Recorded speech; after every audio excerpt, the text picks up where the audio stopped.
આગામી 22મી ડિસેમ્બરના રોજ વડોદરા શહેરના કૌટુંબિક ઇન્ટરનેશનલ સ્ટેડિયમ ખાતે ભારત અને વેસ્ટ ઇન્ડિઝ વચ્ચે વન ડે ઇન્ટરનેશનલ સિરીઝ યોજાવા જઈ રહી છે। ત્યારે ગત રાત્રે વેસ્ટ ઇન્ડિઝ અને ભારતની ક્રિકેટ મહિલા ટીમ વડોદરા એરપોર્ટ ખાતે આવી પહોંચી હતી, જ્યાં તેમનું ભવ્ય સ્વાગત કરવામાં આવ્યું હતું। ત્યારબાદ તેઓ વેલકમ હોટલ ખાતે ગયા હતા અને ત્યાં પણ તેમનું ભવ્ય સ્વાગત કરવામાં આવ્યું હતું।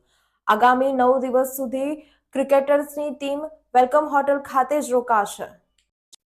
ભારત અને વેસ્ટ ઇન્ડિઝ વચ્ચે યોજાનારી 3 મેચની વન ડે ઇન્ટરનેશનલ સિરીઝ માટે તૈયારીઓ ચાલી રહી છે। ત્યારે બંને ટીમો આજે વડોદરા એરપોર્ટ ખાતે આવી પહોંચી હતી। આગામી તારીખ 22 ડિસેમ્બરથી વડોદરાના કૌટુંબિક ઇન્ટરનેશનલ સ્ટેડિયમ ખાતે ભારત અને વેસ્ટ ઇન્ડિઝ મહિલા ક્રિકેટ ટીમો વચ્ચે વન ડે ઇન્ટરનેશનલ સિરીઝ રમાવા જઈ રહી છે, જેને લઈને આજે મુંબઈથી ટીમો રાત્રે 9:15 મુંબઈથી વડોદરા એરપોર્ટ ખાતે આવી પહોંચી હતી, જે બંને ટીમોનું સ્વાગત કરવામાં આવ્યું હતું। બંને ટીમો એરપોર્ટથી 5 સ્ટાર હોટલ આઈટીસી વેલકમ ખાતે પહોંચી હતી, જ્યાં બંને ટીમોનું 9 દિવસ સુધી રોકાણ કરશે। હોટલ આઈટીસી વેલકમમાં બંને ટીમોનું ભવ્ય સ્વાગત કરવામાં આવ્યું હતું। ભારતીય મહિલા ક્રિકેટ ટીમની બેટ્સમેન હરલીન દેઓલ દિલ્હીથી વડોદરા આવી પહોંચી હતી। તે માત્ર એક ક્રિકેટર છે જે અલગ ફ્લાઇટથી વડોદરા આવી હતી।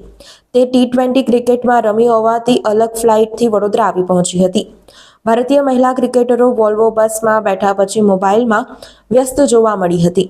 તેઓને પોલીસ પ્રોટેક્શન સાથે એરપોર્ટથી વેલકમ હોટલ ખાતે લઈ જવામાં આવ્યા હતા। સારા પ્રયત્નો થઈ રહ્યા છે, આપણે સૌએ બીસીએને બિરદાવવું જોઈએ અને આ પ્રયત્નોથી આગળ જતાં આપણને પણ મેન્સ ઓડીઆઈનો પણ આશા વ્યક્ત થશે। પરંતુ અત્યારે વુમન્સ ઓડીઆઈ હું વડોદરાવાસીઓને અપીલ કરું છું કે આપણે મોટી સંખ્યામાં જોવા જઈએ। આનાથી બીસીએને પણ પ્રોત્સાહન મળશે અને વધારેમાં વધારે મેચ વડોદરાની જનતાને મળશે।